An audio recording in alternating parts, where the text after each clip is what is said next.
All right. So you guys have been tagging me and sliding into my DMs, asking lots of questions about the internet buzz right now. Okay. So Sheryl Sandberg, COO of Facebook, has resigned after 14 years in her role. And everybody wants to know, what does this mean for Facebook, aka Meta? Well, it means a lot of things for Meta and for the rest of the metaverse out here. Let's talk about it. Welcome to the Brand and Hustle podcast, the no fluff, no bull broadcast for busy entrepreneurs who need fast, effective business strategies. Get ready to build your business, your brand, and your bank account with Master Brand Coach Jay Stone.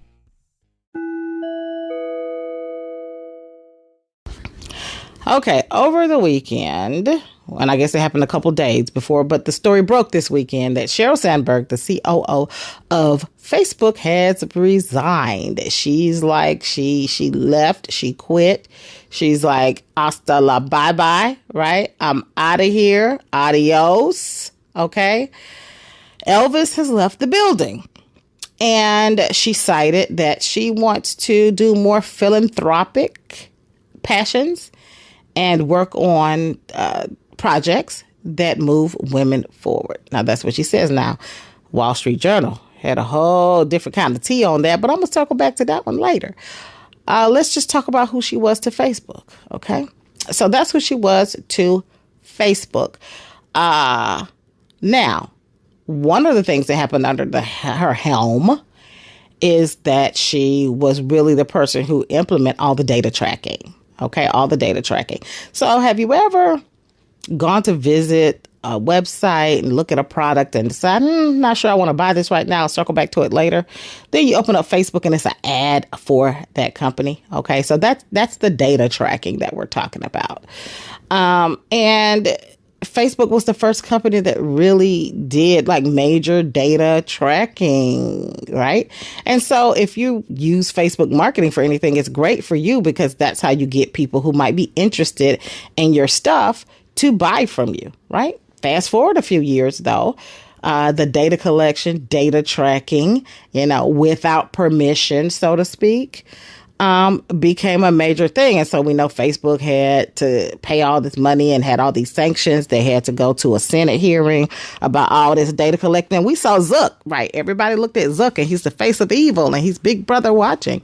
But Sheryl was really the person who spearheaded it, was around that project. Now, Sheryl's data tracking and stuff goes back to Google. She was the one who really responsible for spearheading and optimizing the Google search engine, right? So she had been tracking folks, okay? So we was mad at Zuck, but Sheryl was the person behind it, okay? Now, whether you think this is good, bad, indifferent, it's just technology, it's just marketing, it's everybody's doing it, whatever it was, she was the person that spearheaded this. And that's kind of well known in the technology industry, okay?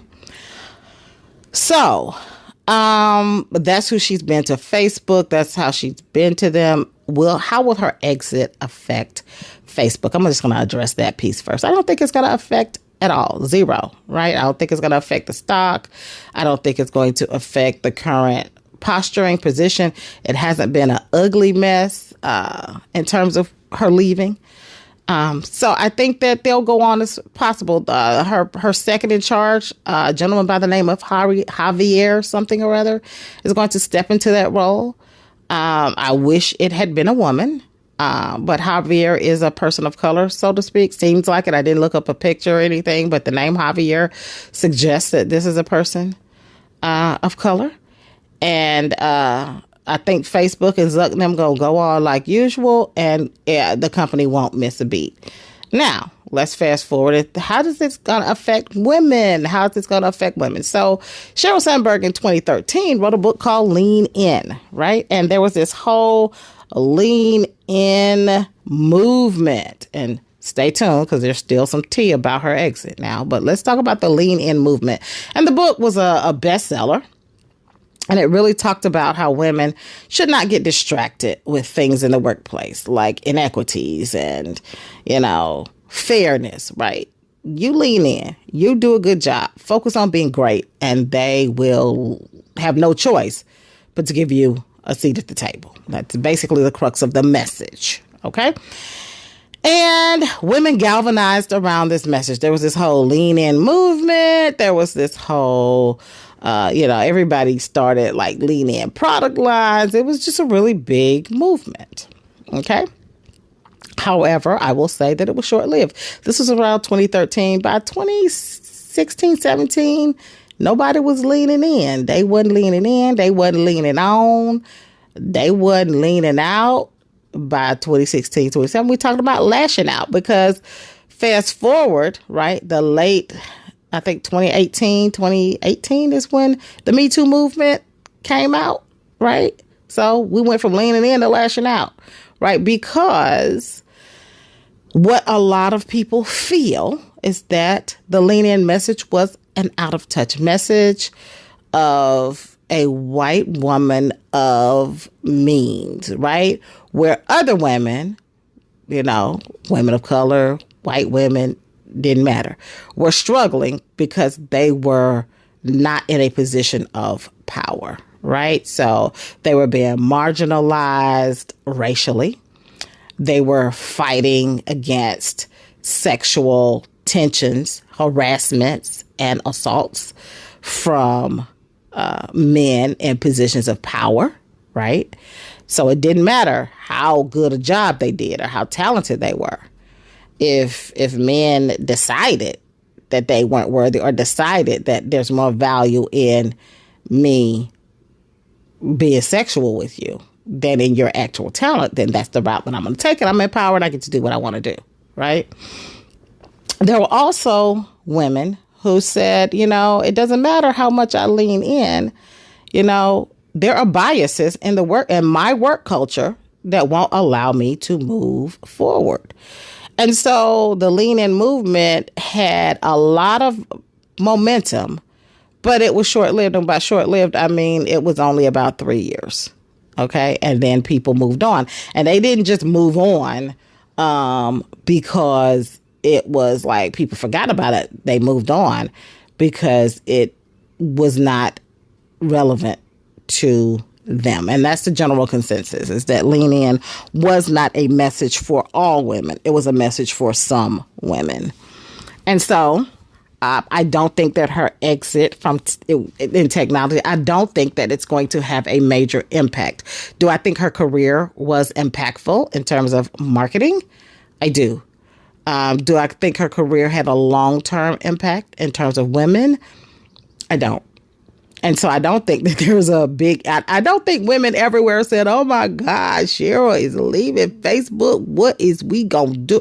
I don't think anybody really, truly cares that much.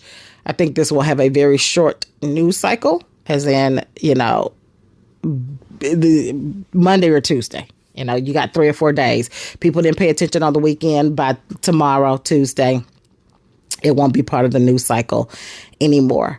But there's the one thing, here's the gossip part, that might keep it as part of the news cycle. So apparently, okay, wait.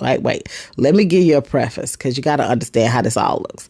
So Sheryl's husband had an untimely death, right? Accident. He was working out, slipped and fell, hit his head on treadmill, and the head injury killed him almost immediately. But when they found him, he was either already passed away or to very close. So he died. Okay.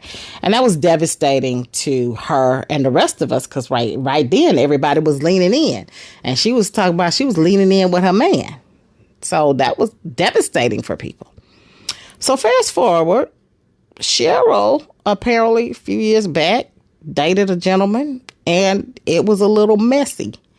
And there was a restraining order filed on the gentleman. Okay. And this was not picked up in the UK. In the US. It was picked up by a press in the UK. And apparently Sheryl was able to get them to not print this up and talk about this. Okay. So that situation was a little messy. Okay. So she broke up with him, and she's with another gentleman who she got engaged to in 2020. So she's engaged now to a gentleman that she met, and he's a business consultant. And 2020, they got engaged. So she got a new boo. So Wall Street Journal has said, here's the messy part, guys. Wall Street Journal said that our girl, okay, is not leaving because she wants to pursue philanthropic. She said she wanted to pursue philanthropic things and move women forward. But according to them, there's an investigation. Wall Street Journal said there is an investigation because Miss Thing is using Facebook funds, okay, to finance her wedding, okay? And basically, Zuck was like, you're not finna say yes to the dress on my coins. I'm going to need investigation, honey. I'm going to need the financial forensics to go in here and dissect these credit card statements and see which one of these is for wedding favors instead of Facebook. Okay. So that's the real tea around why she's leaving, that little investigation. So basically, they're saying you left because you said you woke, but this is some fake wokeness. You coming up with some bullshit. You really under investigation. So let me switch gears again. Now, this does happen. If you think about it, a lot of women who are very heavy career first, they come to a point in life where they want to focus on the things that they think matter more. They want to focus on family, raising children or living a husband. So, and women do it at different stages in their career. Some women do it early on so that they can raise their kids. Some women wait, and they do it when their kids go to college so they can spend more time with their spouse. And so people do it at different stages. It happens, right? It definitely happened to me, right? 2021, I was off most of the whole year, just living my best life, right? And that was just 20 years of pushing a business and just making it work. And so my priorities definitely shifted. And so that happens. It happens. Now, you got Sheryl, girl, sis, you can't use company funds to say yes to the dress now. You can't do all of that, sis. You can't do that. But it does happen. And let's talk about it. Sheryl is a billionaire. She didn't need the money, okay? And the rumors are also that she was increasingly disconnected at work, okay? So Sheryl didn't need the money, and Sheryl can go and do philanthropic shit because she's a billionaire with a B. She can do philanthropic shit if she want to. And just get married and enjoy your new boo and go over there and sit at the country club and drink lemonade and raise funds and do some speeches and shit. Lean back. Don't lean in. Lean back, Sheryl. Ain't nobody mad. Okay? So, the recap. I don't think her exit is going to have any significant effect on Facebook. It's not having any significant effect on the women's movement, although she did have a smaller impact. She had more buzz than impact. That's what I'm saying. The Lean In movement had more buzz than impact. That's my take on it. And I don't think that she is going to have any major impact on, just women in leadership in general. Now, where she has an opportunity to have impact is to talk to women about balance. If she comes back and talks about living a life of fulfillment and balance, I think she would be able to make a spring back. Okay, I think she'd be able to make a spring back. I don't think she's going to step back into leadership and technology. I think that time for her in her life is over, and I think she wants to get on with the business of living, and that's where she is in life. All right, so that's it for me. And I hope you enjoyed this. It's okay. Slide into my DMs with anything else you want a brand breakdown on. I'm out of here, and I'll catch you guys on the flip side. Don't worry, there are more episodes of Brand and Hustle on the way. But if you can't wait to learn more badass business strategies, head on over to jaistone.com. That's JAISTONE.com. We'll see you next time.